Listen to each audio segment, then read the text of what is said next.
श्री भगवान ने कहा, पिताजी, लोक में जितने जन्मदाता है वह सब तुम्हारा श्रेष्ठ स्थान है। सर्वश्रेष्ठ वज्रेश्वर, होश में आओ, उत्तम कल्याण ज्ञान सुनो। श्रेष्ठ आध्यात्मिक ज्ञान और ज्ञानियों के लिए परम दुर्लभ है कि वेद शास्त्र में गोपनीय कहा गया है।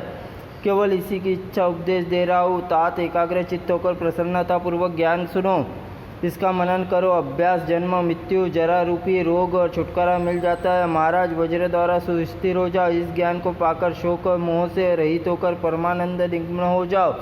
अपने वज्र को पधारो। समस्त चराचर जगत के जल बुलबुले के समान भांति नश्वर, प्रातःकाली स्वप्न में मिथ्या भांति मोह का कारण है। पांचों भौतिक शरीर संसार के निर्माण हेतु मिथ्या एवं नित्य है। माया से ही मनुष्य सत्य को मान रहा है। इस समस्त कर्मों का काम, क्रोध, लोभ और मोह से व्यष्टि है। माया से सदा मोहित और ज्ञान से सदैव दुर्लभ।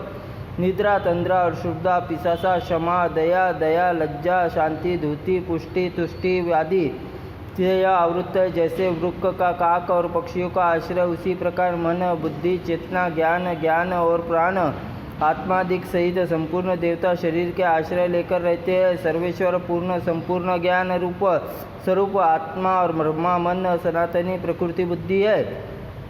प्राण, विष्णु, चेतना, अधिष्ठात्री देवी, लक्ष्मी, शरीर मेरे मन में रहने में सब स्थिति है। मेरे चले जाने पर सबके सब चले जाते हैं। यह सब त्याग देने पर शरीर तत्काल गिर जाता है, इसमें संशय नहीं है। उसके 5 भूत उसी समय समाविष्ट 5 भूतों में विलीन हो जाते हैं। नाम केवल संकेत रूप निष्किल और मोह के कारण है।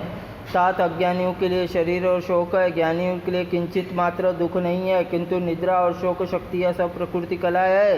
काम, क्रोध, लोभ और 5वां अहंकार है, यह सब अधर्म अंश है। सत्व आदि 3 गुण क्रमशः ब्रह्मा, विष्णु, रुद्र है। ज्योतिर्मय शिव ज्ञान स्वरूप और निर्गुण आत्मा है। आप प्रकृति में प्रवेश करके मैं सगुण कहा जाता हूँ। विषय ब्रह्मा, रुद्र सगुण, विषय मेरे अंशभूत शेषनाग, सूर्य, चंद्रमा और आदि विषय कहे गए हैं। इसी प्रकार समस्त मनु आदि देवता मेरे आधिकारिक कलांश रूप है।